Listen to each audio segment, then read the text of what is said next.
To be on stage with this group of people that are telling these amazing stories in a fearless way, that is the best part of it. It's okay if you have these struggles and you're not crazy and your mental illness does not define who you are. This is what it's about. It's hearing real stories from the community. Every time a story is shared, we break down the stigma. I want people to know that it's like your neighbor and your friend and your sister, and we need to talk about it. Just the fact that this many people support it and are in to help us out was really, really fulfilling. The audience sees a piece of themselves in these stories and they relate and they feel more brave to then open up in their own circles. It's almost like they're standing up a little straighter, and they're talking a little louder, really taking ownership now of what they've been through. I think it's important for people who are caught up in this to be able to look and see flesh and blood of people that have been through it and have recovered and have had happy, successful lives. It's electrifying. This is one of the most invigorating experiences that I've ever had.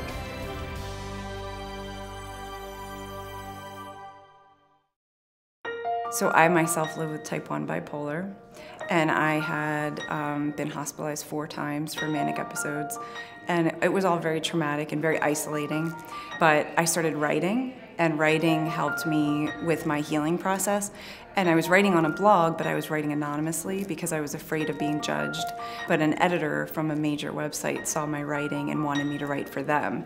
And when she invited me to write for their website, I just decided I'm done hiding behind a pen name. I'm gonna just write with my real name. I'm proud of my life. And all this support came out. All these people said, thank you for sharing your story, but at the same time, they would turn around and tell me their story. So I saw that it opened up these lines of communication. I started the organization back in 2013 with a co-founder, and she and I had the idea to bring these stories to the stage, to put a spotlight on mental illness, to end stigma one story at a time. And so we put the first show on by just saying to our community, we want to tell these stories, and people came forward.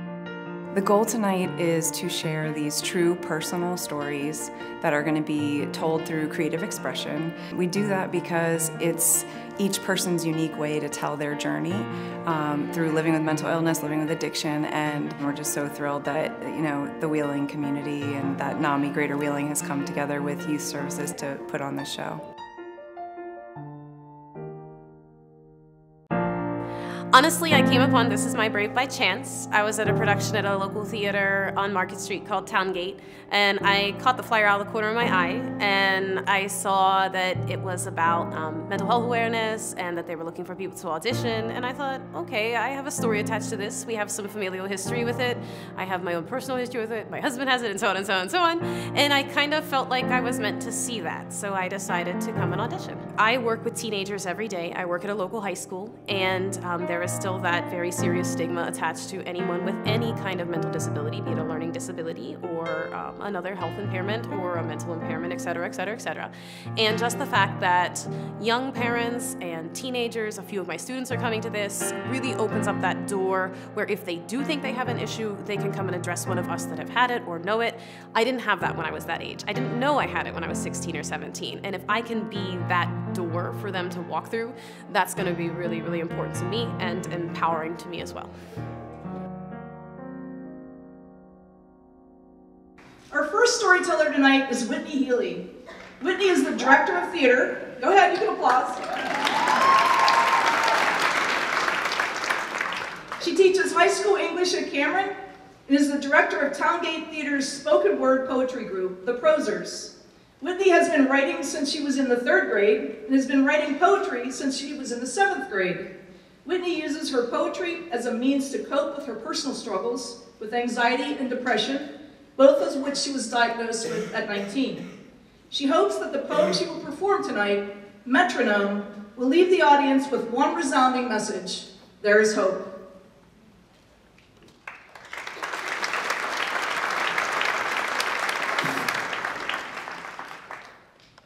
Metronome. The watch of swirling time carries on. Wound and unwound, it moves, always in fast forward. The pause keeps check, as the dial circumvents virgin hearts and minds. Painfully, metronomically it shouts, counts and rises and sets, like rolling the dice of chance. Snake eyes, there is no second hand. Only here, only now, the gamble taking the singular bet among all bets. Complete and total double jeopardy. Trapped in present, paralyzed by past, unsure of future, pacing, heart racing as extremes envelop all holy, all happy, all once at peace. When calamity and turmoil birth the darkest of all creatures, the inability to take it back, no chance to regain what was lost, now ashes, a faded memory of a humming corpse, a resounding knell that swallows faith and love and hope. The vomitous creation, a painful vex of rationale and treason. An ailing mind, a skipping heart, a slowing pulse. A potent power of supernature, relentless and unforgiving. The dial creaks and splatters, messages of chaos devoid of reason, the tick-tock chanting deafly all along the watchtowers, white walls, padded rooms, and never-ending mazes of locked doors and windows, of unreadable lines and wheels that tone out the truth of fortune. There is no turning back. Only here, only now, can doors be chosen. An intricate design of complex hours that glassed eyes and empty circuits freeze in time. All that remains, the remnants of what once was. What's gone is left to traces of digits fading quickly, peaks and flat lines beyond the cognition of masters, the unsolvable puzzle that gears even the brightest into darkness. A deafening drum, a crazed hum, a blinding sun of instrumentation not yet perfected by human imagination. The walls are lined with unanswered questions, doubts, desires, secrets, a constant tick, an echoing talk, an emptiness brought about by sundials left in shadow, alone, with only moons to rule what once was lighted. But somewhere there is light. I rub the sleep from my eyes.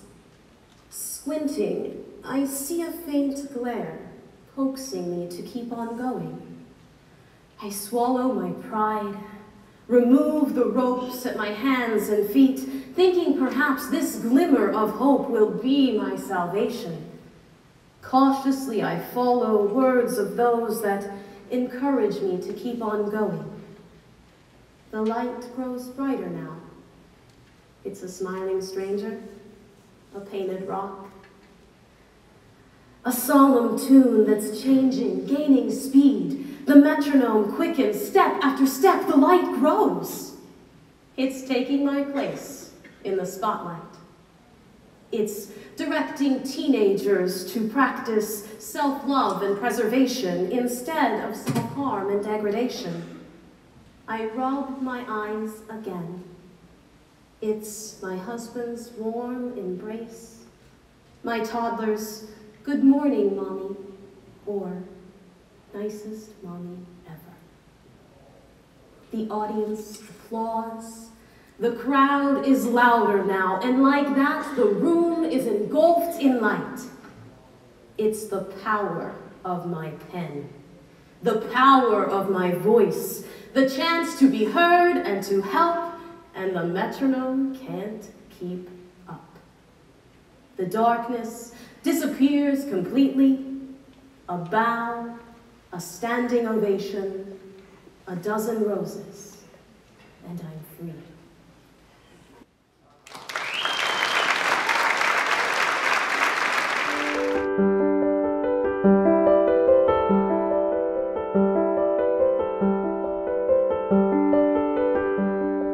Jackie's a native of Wheeling. She's the administrative secretary for the Academic Support Center at West Virginia Northern Community College. But her most important titles are wife and mom. She and her husband DJ share 3 wonderful children, Zach, Odessa, and Tyler. And though she lives with anxiety and depression, her love for her spirited family is what keeps her going. She will be sharing her essay titled Wake Up Call. Please welcome Jackie Juarez.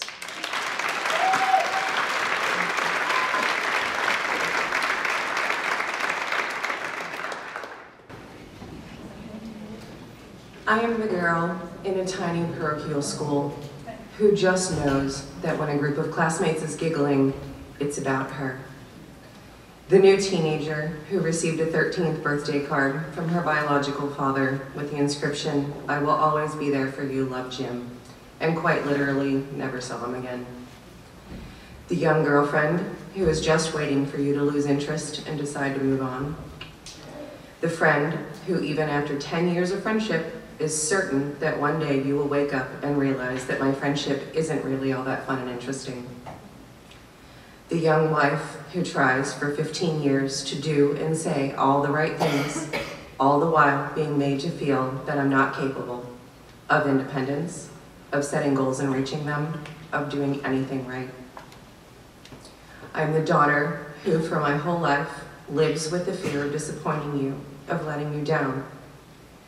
The second wife, who is now older and less, well, everything, and feels guilt over coming to you just in time for several surgeries and chronic pain and hormonal changes, worrying that you will decide that this more vintage model of me is not what you were hoping for. The mom who second guesses every single decision I make. It's been that way from day one and for all of your 18 years. And if I'm just a mediocre mom to you, then how can I possibly be the stepmom to your step-siblings that they deserve? Anxiety that I can never seem to please my boss. Anxiety that my son has just graduated high school and is already talking about trying to move over an hour away to be closer to his young girlfriend. Anxiety that my stepson has finally been diagnosed on the autism spectrum and worrying about what his future looks like, near and distant. Anxiety that I feel called to work in a place where I can be of service to people or children with special needs. But what kind of service? I don't know yet, but I want to make people's lives better. Maybe I will finally feel fulfilled, needed, valued. Maybe helping others will help me. I've lived with anxiety for as long as I can remember.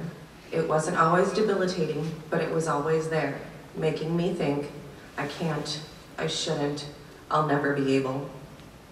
I married at 24, and we moved to Chicago a year later. A pretty turbulent, often painful 15 years followed, and ultimately I decided I couldn't remain in the relationship. So I left Chicago in 2007 with my then 8-year-old son and headed back to Wheeling, feeling like a complete failure. I'm since remarried to an amazing man, and between us we have 3 fantastic kids. But the stresses of blending our families and maintaining relationships with exes, coupled with my need for 3 significant surgeries in a 5-year period, began to trigger frequent anxiety and bouts of depression for me. There were days, sometimes entire weekends, when I would need to close myself off in my bedroom so I could weep openly without alarming my family. I would sit in my bed and bury my face, sobbing, feeling completely engulfed in a deep, dark hopelessness. My heart would hammer, and I would struggle to catch my breath, and no amount of logic could calm the sense of impending doom that I felt. And yet, I hid this as best I could from everyone. I felt weak and ashamed. And then, my wake-up call. My route home from work involves a fairly steep, curvy road, and one day as I navigated this road, first left, then right, then left, I very calmly, very peacefully thought, What if I just don't turn? No hysterics, no mania, just the feeling that the pain and the darkness would end. Then my son's face flashed in my mind, and I drove the rest of the way home shaking. The next day, I approached a colleague who has a psychology background, and I said, I need help. He handed me a card with a phone number, and that next Friday, I walked into an office, skeptical and scared, and met my therapist, my angel, Megan. I took a deep breath, and I told her my story, and she called me brave. I told her about my husband and my kids, and she called me a caretaker. I told her that I feel most peaceful outside with my camera, and I showed her my photos, and she called me an artist. It's been almost a year since that day that I walked into her office, terrified, and I truly believe that meeting Megan has changed my life. I still have frequent anxiety, but I can keep a grip. I still second guess most things, but once in a while, I can just let it go. I still occasionally find myself hit by a sudden wave of unexplainable sadness, but I don't have to lock myself away for a weekend in my room to drown in it. And when I'm navigating that windy road every day, even if it's been a really tough day, I just keep turning. First left, then right, then left, and I come home.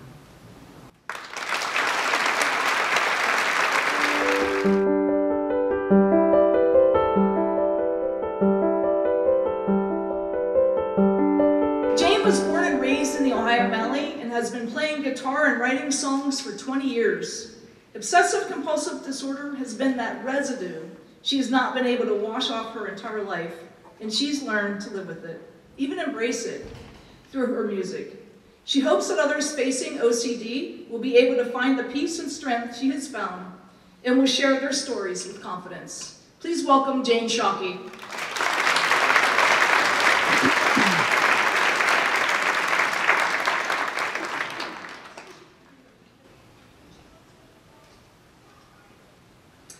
My name is Jane Shockey, and I have struggled with obsessive-compulsive disorder my whole life, and the perfectionism that comes with it. It has kept me from taking risks, achieving my goals, and pursuing my passions. OCD can make my brain seize up, where I cannot move beyond preparation into completion. I am locked. I am stuck. I'm on a merry-go-round and I can't get off the damn horse. In college, this affected my ability to really succeed in my major. I was watching my classmates grow and flourish in their practicums while I felt like I was doing a lot of work but not getting anywhere. I was sharing my frustration with one of my professors when he said, "Jane, sometimes you gotta ready, fire, aim." I asked, "What do you mean?" He answered, "Well, people usually ready, aim, fire, but you go ready, aim, aim, aim, aim, aim, aim, aim, aim, fire." You need to ready, fire, aim, and stop worrying so much about doing things perfectly on the first try. And a light bulb came on, and I knew that is what I needed to do. I wanted to be able to cheer myself up when I got discouraged about my OCD and motivate myself when I felt stuck. So I wrote this song. I am singing to my alter ego, Jessie, and giving her that pep talk to go for it, without fear. I hope you like it, and it gives you the confidence to live your life to the fullest.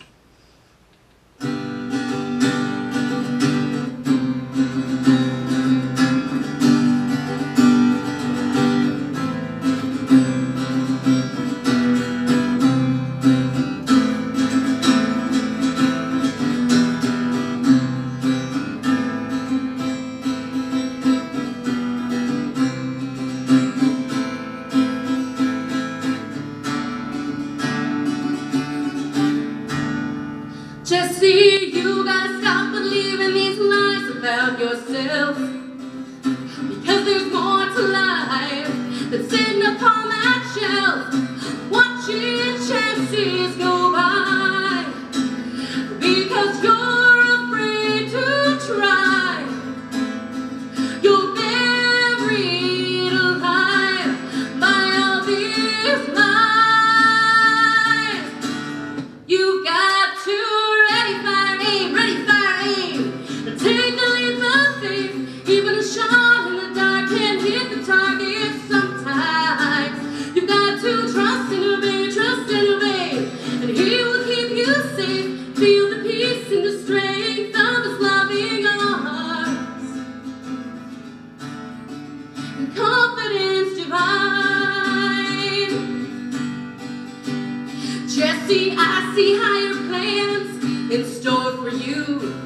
You gotta believe me when I tell you there's nothing you can't do. You've got nothing to lose. So go on and make your move. You have got to choose, and you've got nothing to lose. You've got to ready, fire, aim, and take a leap of faith. Even a shot in the dark can hit the target sometimes. You've got to trust and obey, and He will keep you safe. Feel the peace and the strength of His loving arms. Confidence divine.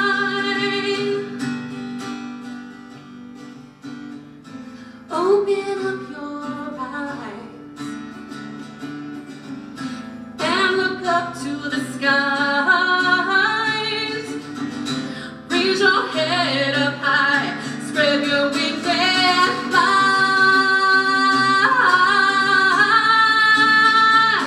You got to ready, fire, aim, and take a leap of faith. Even a shot in the dark can hit the target sometimes. You got to trust and obey.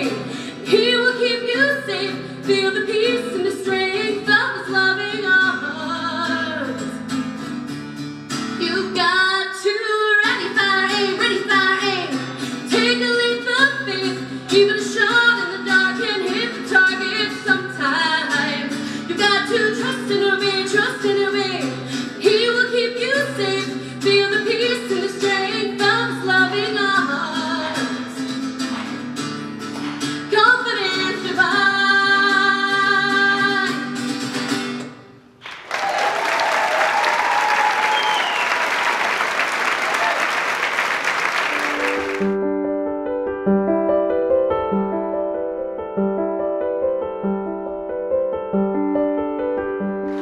Our next storyteller is Katie Burns. Katie's a therapist from Wheeling, West Virginia, who works with adolescents living with the effects of trauma. Katie has a history of anxiety, depression, and panic attacks that continue to affect her daily functioning. Katie hopes to inspire others to find their own self-management and learn how to breathe through their fear. Please join me in welcoming Katie Burns.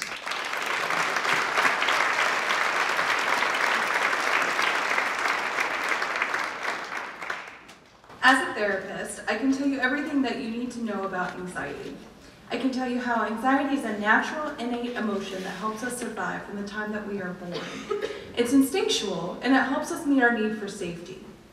When our brain's instincts override our higher thought processes and believes there is danger in everyday tasks, that's when our natural instincts becomes a disorder. I can remember engaging in self-harm at the age of 7 years old because that was the only thing I could think to do to calm down when I was scared and upset. I can remember my first real panic attack at the age of 9 years old when I was separated from my parents for 3 days at a Girl Scout camp. I can tell you that I have experienced anxiety and depression for as far back as I can remember. It is my normal, so much that I didn't realize my normal wasn't normal until I was a senior in high school. My journey with anxiety peaked in my freshman year of college after the unexpected death of my father. In that moment, I lost myself, my family, my purpose, and my world. Anxiety took control, and for the next 8 years, it ran my life, resulting in self-harm, weight loss, weight gain, passing out, panic attacks, and multiple hospitalizations. I even quit being a therapist for 2 years because my mental health was so poor. If you had known me in high school, my friends called me Mama Hen, and what I had done was buried myself in caregiving to others so I wouldn't have to care for myself. In those 2 years of not being a therapist, I finally accepted the fear that has always lived within me. Fear has a job, and it's a good job, but it often wants to do its job too much. I worked on myself with the help of my husband. He taught me how to work through the worst of my panic attacks, first by following his breathing, then by listening to his words, then encouraging me to work through it, and all along taking care of me and loving me through the best and worst days. I can honestly say if it weren't for him, I wouldn't be standing on this stage today telling my story. I learned the most basic and most significant lesson that changed my life: how to breathe again. So when I heard about This Is My Brave, I felt a rhythm erupt in my chest, and the rhythm turned into spoken word, and the spoken word has turned into a mantra to help myself now through moments when I struggle, because I do still struggle. And so I present to you this evening the words that came from years of panic, tears, and most importantly, love and healing. I present to you, breathe. Breathe. Really focus, you can do it. Exhale and inhale and exhale and slower. Don't get caught in that thought, it isn't true. Hearts felt this before in your core and you know what to do. Externalize before you melt before your own eyes and breathe. Raise your chest up, your head up, look up to the sky. Explain why, you know why. Antithesis is at its best, your duality is true. This is the fear creeping out, freaking out that this isn't you. Hesitation, increasing palpitations, causing mistaken incorporation of the end. Don't be defined by what's in your mind, just breathe. Really spinning in my head, and all I want is to forget everything from that day, but it replays. Activating shallow breath, feeling like death. Try to focus on the outside, try to let this side. Holding on to the thread, looking to the abyss, the precipice engulfed by the survival from the threat, and I can't breathe. Remember when it didn't matter. Remember when you weren't entranced in this dance of survival with yourself. Actually take it back. Before the attack, try to relax.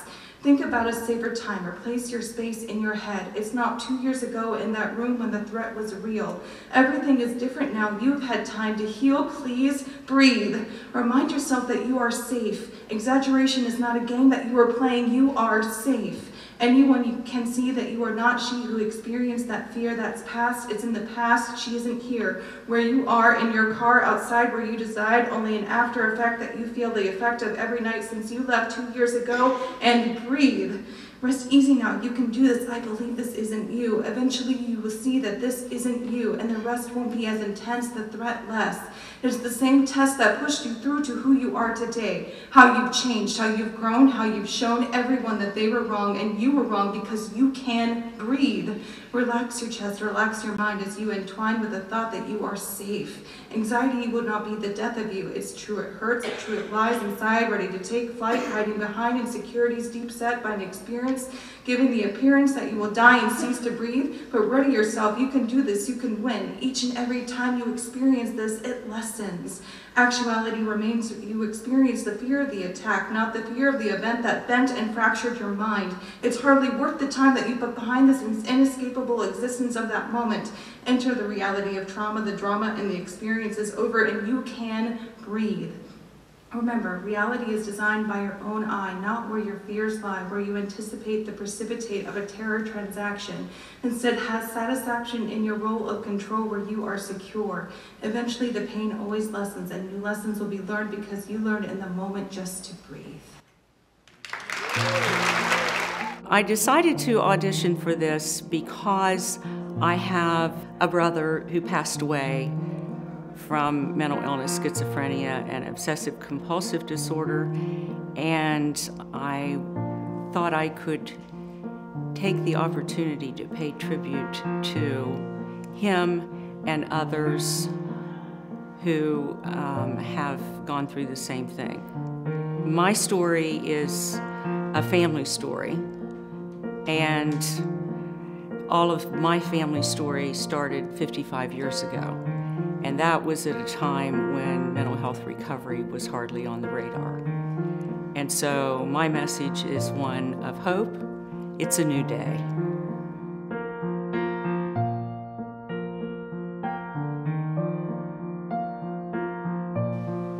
Our next storyteller is Libby Cosmitis. Libby is here today to tell her family story.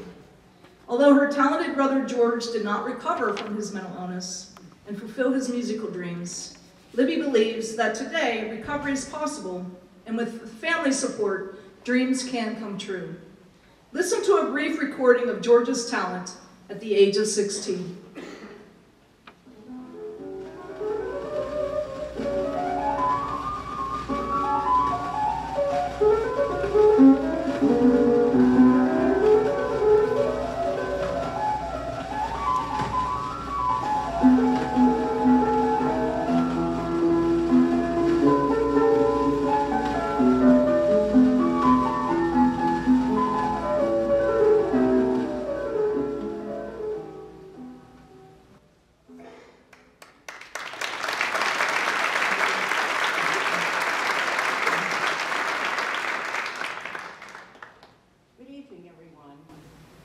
My name is Libby Kosmitis, and I am a family member. It was the best of times. It was the worst of times. It was the summer of hope. It was the winter of despair. These familiar opening words to the book A Tale of Two Cities by Charles Dickens describe my family in the year 1962, a year when mental health recovery was hardly on the radar. You have just heard a brief recording of my brother's performance as the guest pianist for the Mid-Ohio Valley Symphony, playing Mozart's Concerto in A major at the young age of 16. His music instructor said he was a child prodigy and likely to become a famous concert pianist someday. I was the head cheerleader for the Washington Red Devils in Parkersburg. And yes, it was the best of times. It was the summer of hope. Winter came, and so did the worst of times. My once proud and successful father was forced into retirement due to problematic alcoholism. My brother had a nervous breakdown, his music playing over and over like a broken record in his mind, along with hallucinations. And my sweet mother spent most of her days on the couch in despair. What began as a model family spiraled into decline. My brother didn't snap out of his mental state like my father expected, and with thoughts of suicide, he ended up in a mental institution for 2 years. While there, he attempted to escape. Then, my father died from cirrhosis of the liver, and my mother, unable to cope with the never-ending sadness, attempted suicide herself and had shock treatments. In the meantime, I returned from college, went to the mental institution, checked my brother out for a weekend visit, and decided that place wasn't where he needed to be. Later that year, our mother passed away from congestive heart failure and a broken heart. I became my brother's guardian at the age of 23. He was 27. We lived together for several years, and when a group home opened, George agreed to try to live with others. He was well-liked because he didn't cause any trouble and basically kept to himself. He continued to play the piano, though his once sought-after talent was diminishing. As for me, I was fortunate to marry at the age of 40. My husband, who understands me, has teasingly called me an angel with a broken halo. I am not so sure about the angel part, but I can assure you that I have a broken halo. When my brother passed away from a heart attack in 2003 at the age of 59, he was unable to concentrate on playing the piano and was not answering the knocks on his door. I prayed and believed for the longest time that a miracle drug would change his life. I thought George would get better if he just tried harder. What happened with my family started 55 years ago. Today is a different day. It's a new day with hope. Here's what I've learned from my experience. Because mental illness affects everyone in the family, it is important that family members understand the illness. Sleeping too much, withdrawing from activities, feeling scared, lacking energy to do daily tasks, all were everyday signs of my brother's declining mental health. Secondly, I have learned that our loved one's mental illness is not their fault. And it is not the family member's fault either. It's no one's fault. This illness is a brain imbalance, and for recovery, family love, therapy, and medicines are all part of the solution. Finally, and most importantly, early intervention is critical. By the time I realized and accepted the diagnosis of schizophrenia and obsessive-compulsive disorder, my brother was stage 4 and chronic. My advice is don't wait until there's another episode, another mood swing, another suicide attempt, another suicide thought, another incarceration. Act today. Help is available and treatment works. The testimonials this evening are evidence that recovery is possible. And remember, you are not alone. There are other families going through the same thing. Family support groups are there to help you. I close with a few lyrics from Johnny Mercer's song, Autumn Leaves, because it was my favorite song.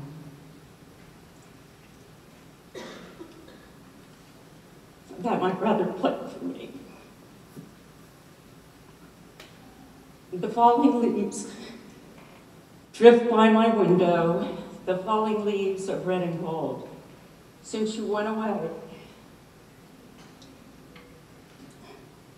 the days grow old, and soon I'll hear the winter song. But I missed you most of all, my dear, when autumn leaves start to fall. Thank you.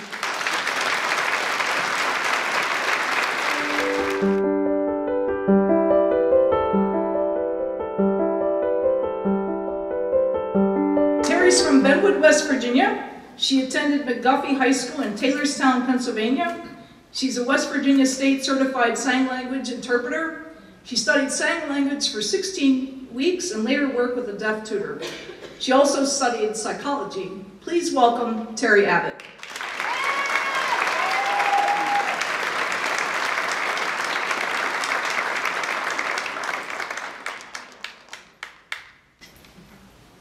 My name is Terry Abbott. I am married and have 3 grandchildren. I worked for a local school system for 31 years and am now retired. I am from Benwood, West Virginia. I worked as an interpreter for the hearing impaired and was a kindergarten aide. I am a paranoid schizophrenic. Paranoid schizophrenia is a serious chronic brain disorder. People with paranoid schizophrenia often suffer by hearing internal and external voices not heard by others, or by believing that other people are reading their minds or watching and following them. They have false beliefs which seem real. I would like to share my story with you about my mental illness. I started with symptoms around the age of 28.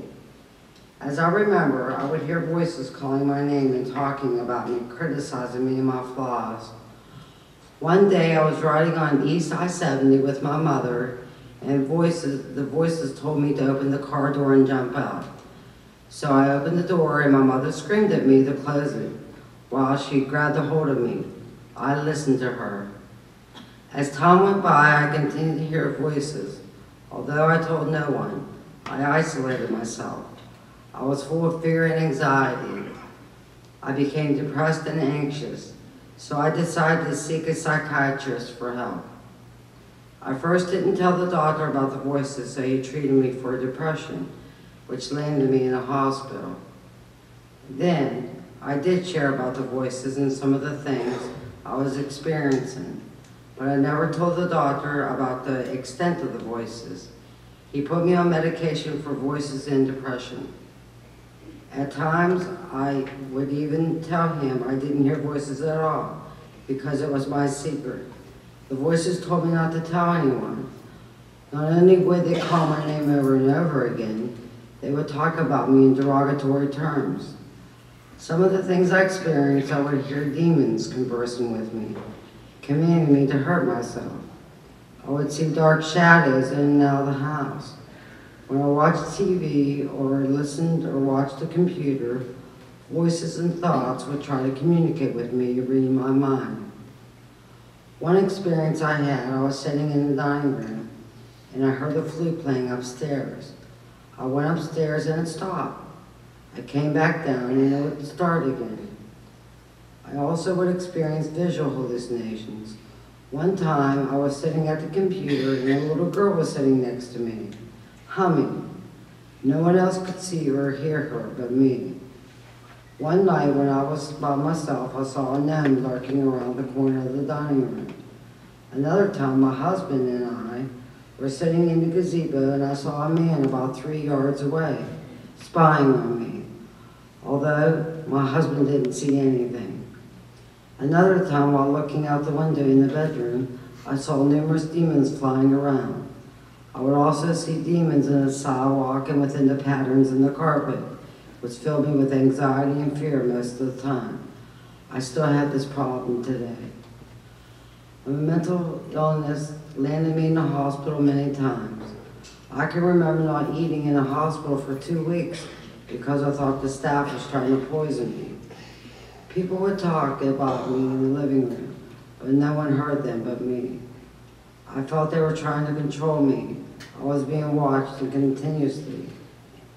continuously followed. I was in fear, I was in danger that they were going to hurt me. It came to the point that aliens were communicating with me and the government knew about them. That's why I could see and hear these things. At times I thought my family and the others were trying to plot against me. I didn't know what was real and what wasn't real. I know I was the chosen one. The voices told me so. A co-creator. That's why the voices were communicating with me. They would talk about me and they would tell me I was in danger and order me to do things and comment on my activities. When I was working, I took my medication and it did help. But at times the voices would surround me and I would see shadows of demons. It's a miracle that I was able to work even though I was hospitalized numerous times and had medication changes. Today I take my medication faithfully. This has helped me with my recovery and with my symptoms. Having a routine plus having 8 hours of sleep helps me. When I am out on my routine, it affects me. I am stressed and hear voices. There are numerous things that I experience, but I choose not to share. I pray every day to my higher power and try to stay positive. And this is a picture of an artwork that I did, and I entitled it The Light and Darkness of Schizophrenia. Thank you.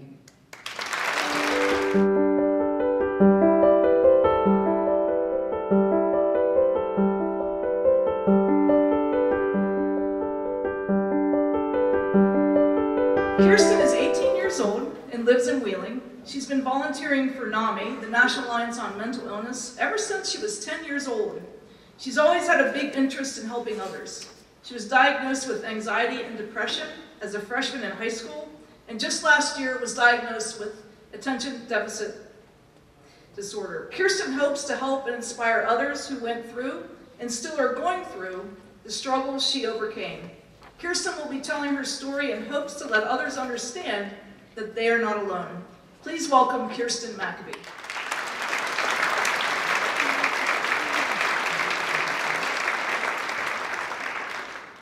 Hi, my name is Kirsten Maccabee. Not Kirsten, not Kristen, just to make things clear.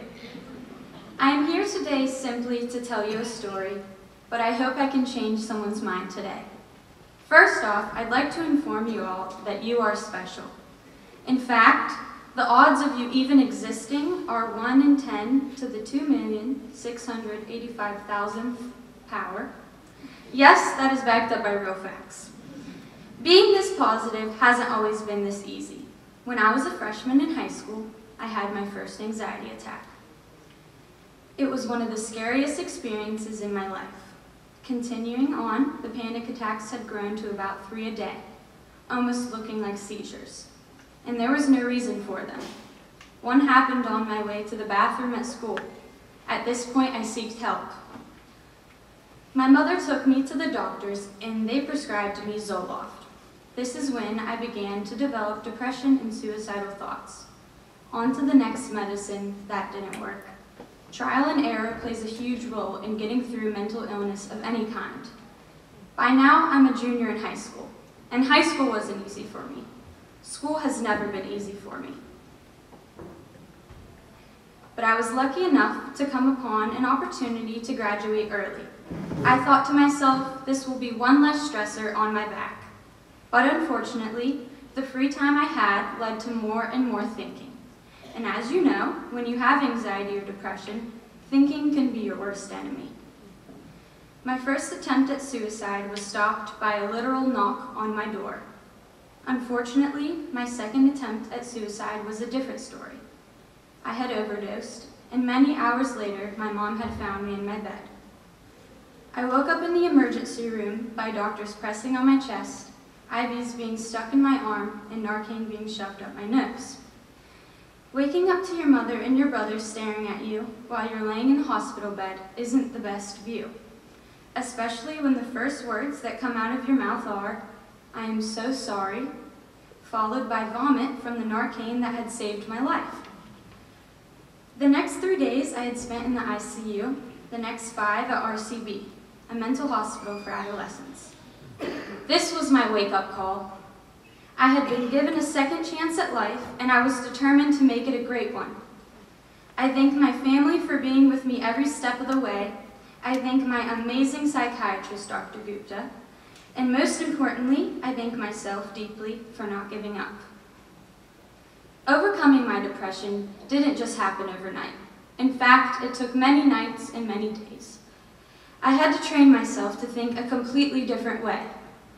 When you are depressed, you sort of create a habit of being sad. And as you know, a habit is hard to break. My normal was crying, writing sad poems, and watching videos on YouTube on depression all night. So this routine of feelings led me to a completely different mindset. Being happy is a choice, one we make every day. If you could take anything from this speech, I need you all to know that you are not alone. I know how easy it is to feel alone and how easy it is to seem like no one sees or hears you. But I do. I hear you. If you have no one to talk to, come talk to me. I don't care if you're a complete stranger. If I could help anyone in any way, I would be more than happy to do so. You are the only person that can make you change. Not your mom, not your boyfriend, not your aunt or your BFF. Only you can make that change. Yes, of course, your loved ones can help. Reaching out to a loved one in a dark time is so crucial. But you've got to want to change. We all know what's right for us and what the right thing to do is. But it's not that easy.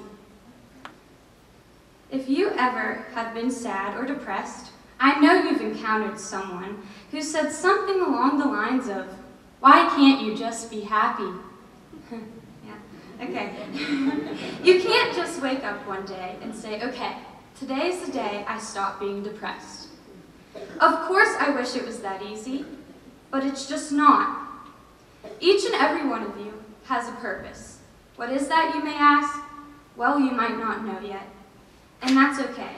In fact, that could be the fun part.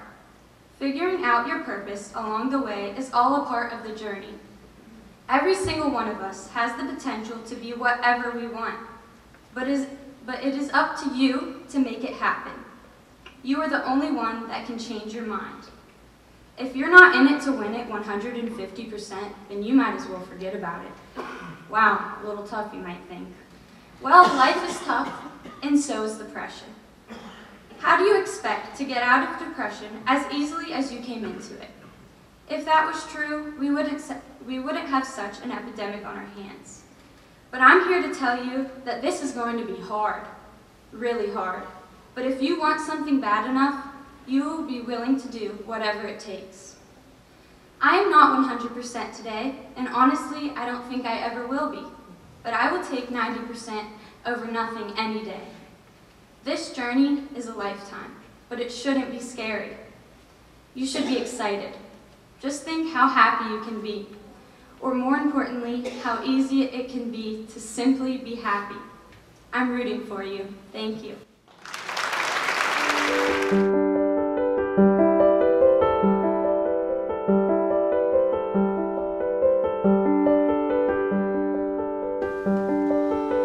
I'd like to take a minute and share a little bit of my own story with all of you this evening. Over the past few years, I've been a mental health advocate, now serving as the executive director of NAMI of Greater Wheeling. I'm a former Olympian and worked in sales and marketing for Fortune 500 companies for almost 20 years, until my life and my career was interrupted and disrupted and nearly destroyed by bipolar disorder. But I was driven to recover, and most recently I authored a book called Bipolar Disorder, My Biggest Competitor, an Olympian's Journey with Mental Illness.